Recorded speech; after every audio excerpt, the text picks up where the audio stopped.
جب کنارے کے اوپر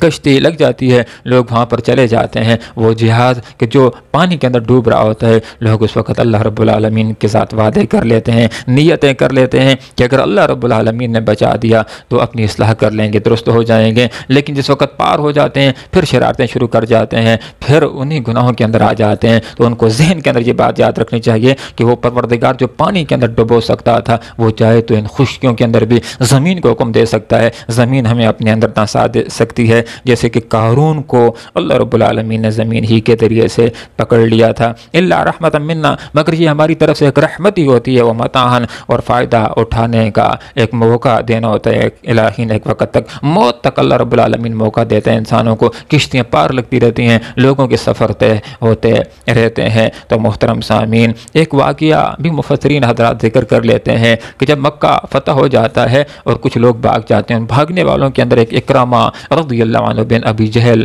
بھی ہوتا ہے۔ جس وقت وہ پانی کے اندر پہنچ جاتا ہے، وہ کشتی جانا روانہ ہونا شروع ہو جاتی ہے اور پانی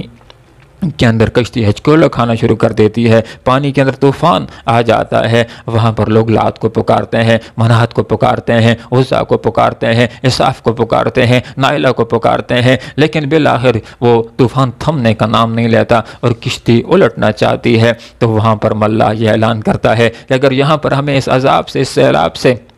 ڈوبنے سے کوئی ذات بچا سکتی ہے تو ایک اللہ رب العالمین کی ذات بابرکات ہمیں بچا سکتی ہے۔ تو اکرمہ نے وہاں پر ارادہ کر لیا، نیت کر لی اور دل کے اندر یہ بات سوچ لی کہ یہی بات تو آپ صلی اللہ علیہ وسلم ہمیں ابھی تک سمجھاتے رہے کہ ایک ہی اللہ سے سب کچھ ہوتا ہے، وہی پار لگانے والا ہے، وہی بگڑیوں کو بنانے والا ہے، وہی سب کچھ عطا کرنے والا ہے۔ پھر دل کے اندر نیت کر لی کہ اگر یہ طوفان تھم گیا اور کشتی پار لگ گئی اور زندگی سلامت رہی تو میں جاؤں گا، اسلام لے آؤں گا۔ پھر مسلمان ہو جاتے ہیں اور کفار کی طرف سے پہلی صفوں کے اندر لڑا کرتے تھے، جس وقت مسلمان ہو جاتے ہیں تو مسلمانوں کی طرف سے بھی وہ پہلی صفوں کے اندر لڑنے والے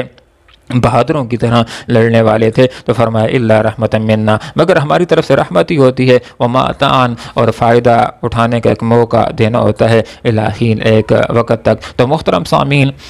آج کے درس کے اندر